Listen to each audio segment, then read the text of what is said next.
Ahoy hoy, it's Lydia here from the Simpsons Theory. Homer Simpson, medical marvel and questionable dad extraordinaire. He can be dumb, angry and accident prone, but he can also be sweet and adorably naive. And the amazing thing about being part of such a long-running show is that the episodes can show depth to your character that films can sometimes struggle with at times. So this is the 10 best Homer Simpson episodes. Woohoo!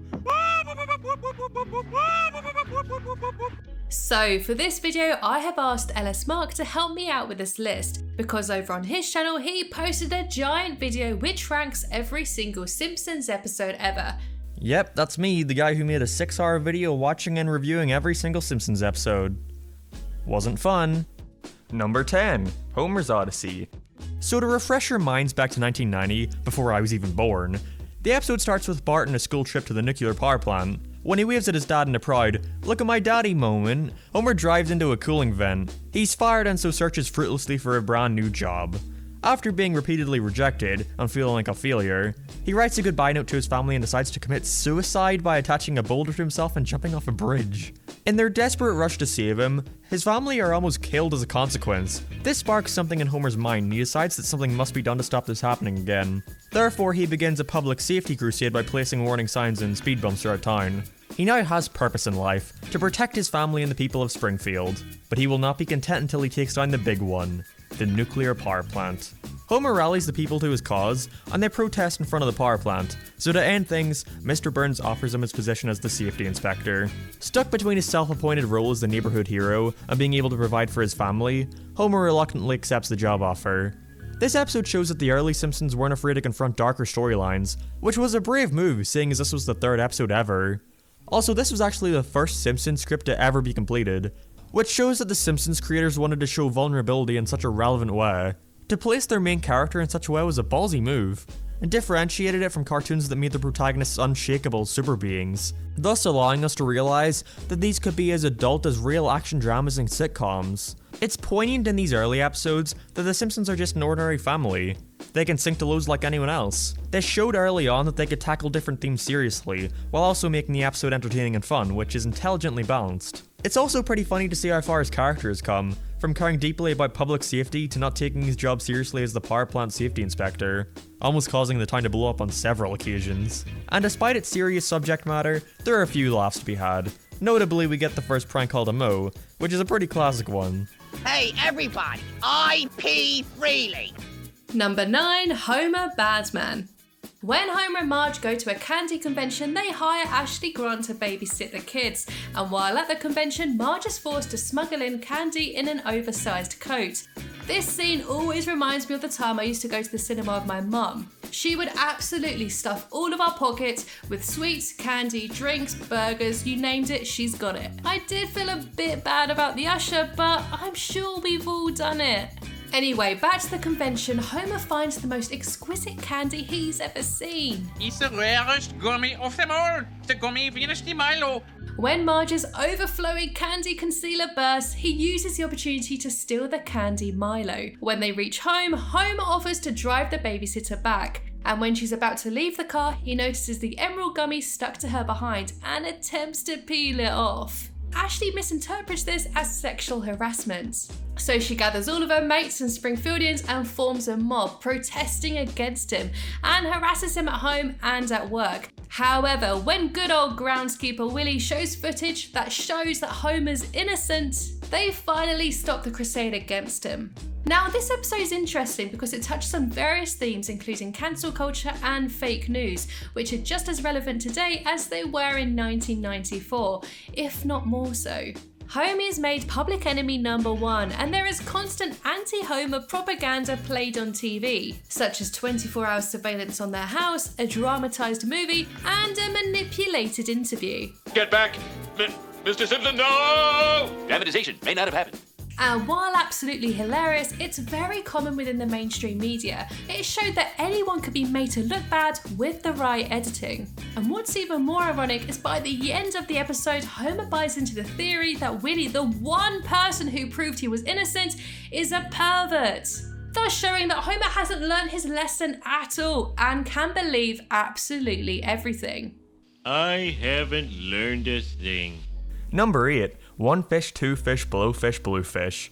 After Homer eats a poisonous fish at a sushi restaurant, he's informed that he only has 24 hours to live, so he, quite matter-of-factly, writes a list of all the things he wants to accomplish before dying.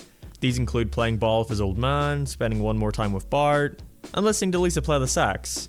But he doesn't have time to do much else on his list after getting arrested and drinking with Barney. But he manages to spend an intimate moment with Marge before his immediate passing. When his family goes to sleep, he sneaks downstairs to listen to Larry King read the Bible. Although I don't know how Marge managed to fall asleep, seeing as her husband only has hours of his life left. In the morning, she finds Homer, seemingly dead in his armchair, but after noticing that his drool is wet, she wakes him up to tell him that he's still alive. Homer is ecstatic to learn that he has a second chance at life, and vows to live every moment to the fullest. And then we cut to him watching bowling on TV. This is a tragically funny episode, and dealing with one's own morality can be a terrifying prospect. Instead of spending his precious final moments doing the things he loves, like bowling or watching TV, he instead decides to make memories for the people around him.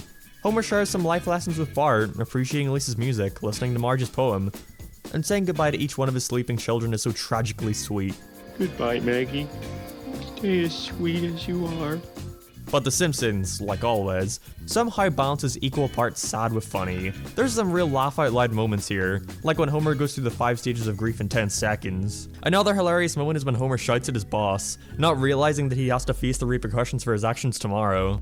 We'll see who eats whose shorts. By the way guys, if you're enjoying this video and would like to see more Simpsons content, then please consider subscribing to the Simpsons Theory. It's completely free and you'll be really helping out the channel. Anyway, back to the video. Number 7, Homer's Barbershop Quartet. When Bart and Lisa discover a mysterious LP album featuring their father on the cover, Homer tells them the story of how he, Principal Skinner, Barney, Apu, and not Chief Wiggum formed a popular barbershop quartet in the mid-80s. And after their smash hit Baby on Board, the band were catapulted into stardom, but in time their spotlight soon fades as they give way to in-band politics, member changes, and fights, and this results into the band finally splitting up. This entire episode is a parody of the Beatles' rise to fame and eventual breakup. And of course, there are so many references throughout, with Barney as John Lennon and dating a Yoko Ono type lady. I'd like a single plum floating in perfume served in a man's hat. Also, George Harrison even pops in to guest star as himself. And even this pinnacle reunion roof gig was a reference to the Beatles doing a similar concert on the Apple Corps roof in 1969. And although some of the background characters like Apu, Barney and Skinner get their moments to shine in the episode, I feel it's overall a Homer episode. It is called Homer's Barbershop Quartet after all. This episode focuses on Homer's isolation, and despite his many accomplishments in music, he yearns to be back home with his family. I miss you, Daddy.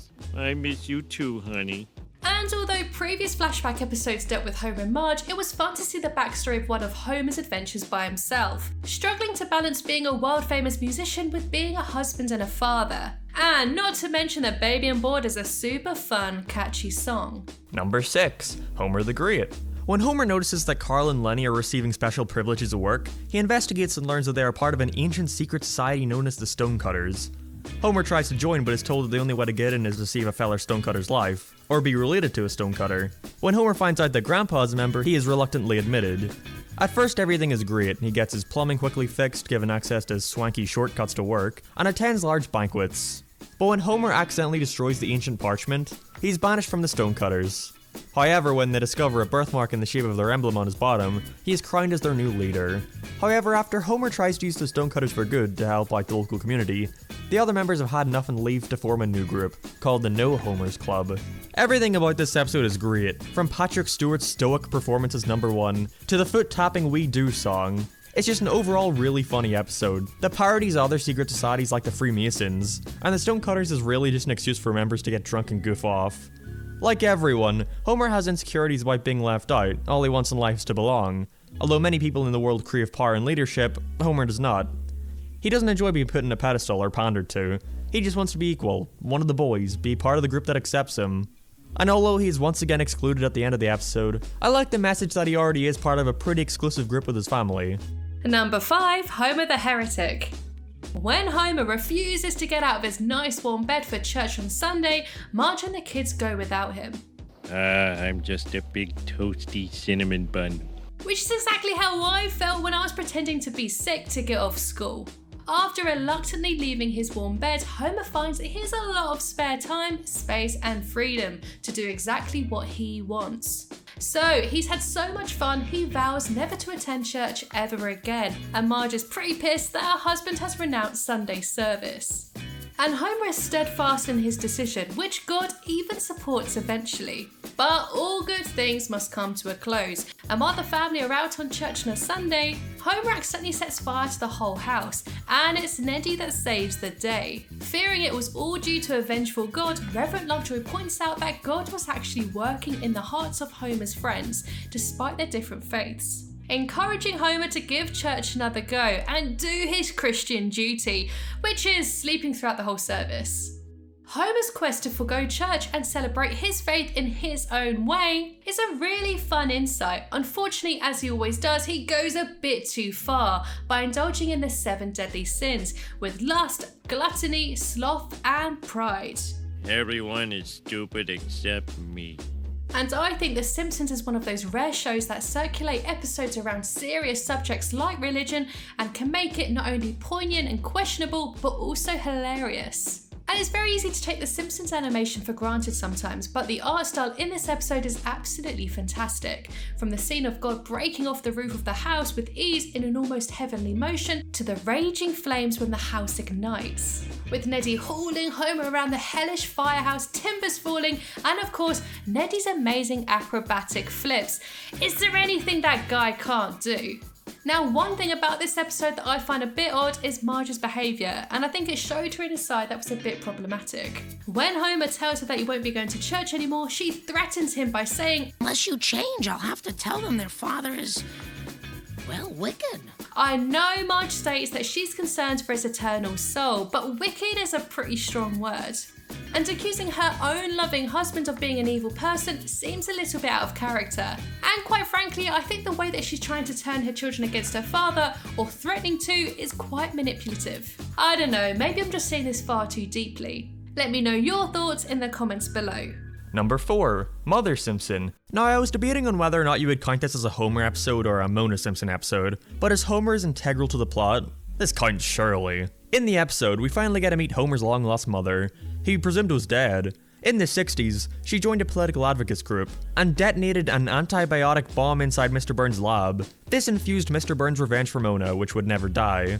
This leads on to Mona and Homer fleeing Mr. Burns' wrath, managing to escape just in time, but she is forced into hiding once more. She kisses Homer goodbye and leaves him behind once again.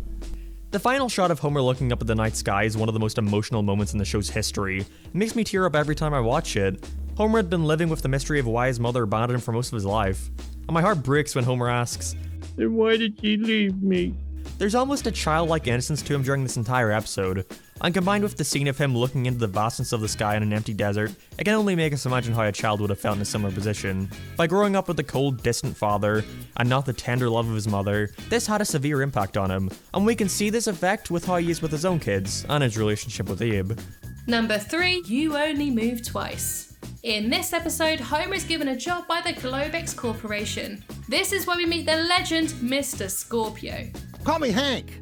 Hank, expertly played by Albert Brooks, is the boss we wish we all had. He's kind, cares about his employees, and pays pretty well. Sure, he's an evil mastermind, hell-bent on taking over the East Coast, but at least he gives out welcome baskets, and let's face it, he's a pretty cool dude.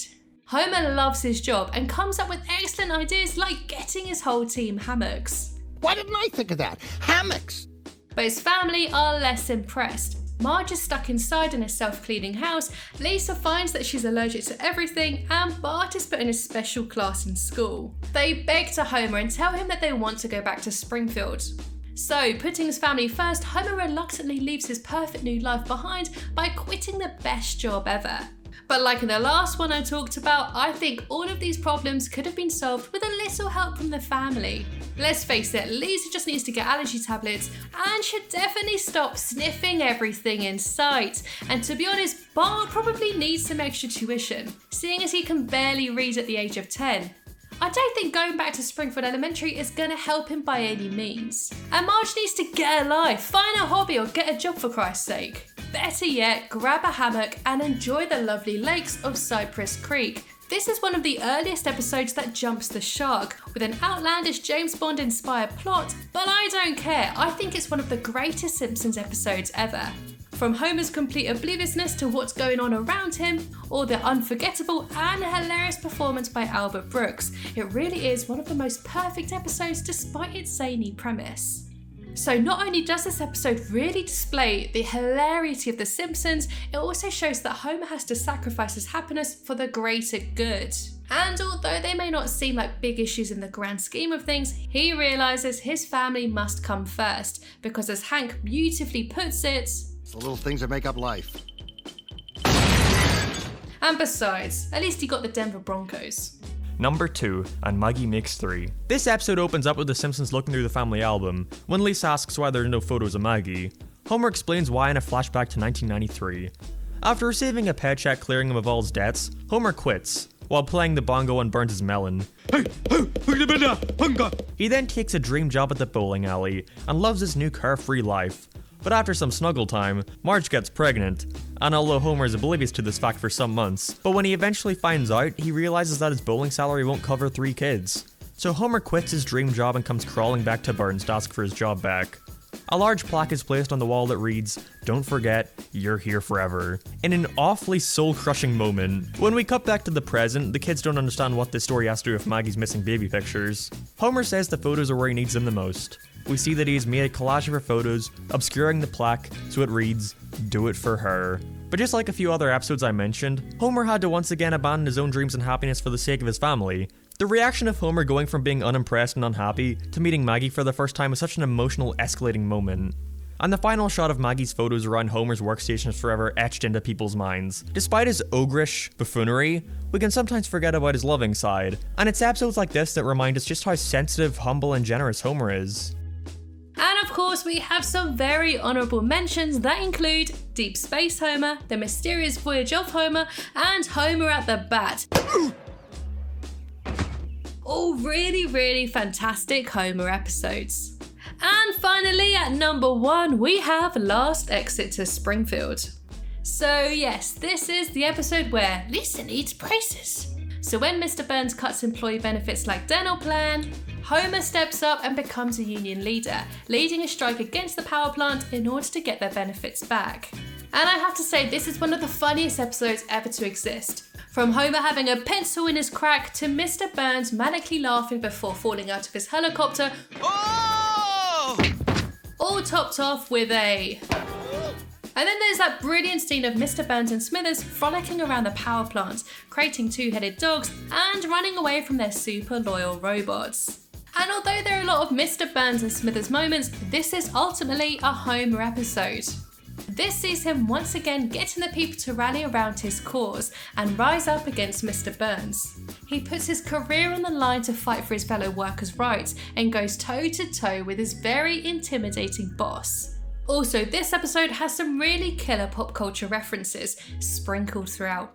There's the Godfather 2 reference with Homer as the Don, Lisa's drug-induced yellow submarine fever, Mr. Burns' Grinch-inspired dialogue, and the Joker-inspired scene where Lisa sees her braces for the very first time. Honestly, I think it's one of those perfect episodes where everything just works. The entire plot is tight, every joke lands, and let's face it, we've all had this going round on our heads for a good 100 years or so. Dental plan. Lisa needs braces. Dental plan. Lisa needs braces.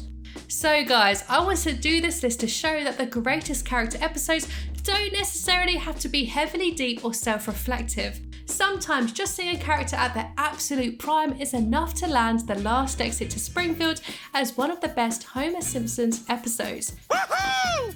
I would love to say thank you to LS Mark for helping me out with this video. Please check out his latest Simpsons video where he reviews every single episode ever. And if I don't say so myself, I'll even make a brief cameo. I've pinned his channel in the comments so you can go and check it out. So there we have it. There were so many incredible Homer Centric episodes that it was really difficult to choose just 10. So I want to hear your favourite Homer Simpson episodes. And finally, I'd like to end the video by saying a huge thank you to my newest Flying Hellfish members. We've got Devin Tingle, Gadrak, Bailey Milner and Stephen Fletcher. Thank you so much for supporting the channel. And of course a thank you to my other lovely Patreons. Timothy, Who Else But Zane, Liam, Tommy, Steve, Charlie, Sean, Justin, Andre, Stefan, Jake, Josh, David, Nicholas, Vincent, Robert, Ashley, Kevin, Rob, Devin, Gadrak, Bailey and Stephen. Thank you so much for supporting the channel, guys.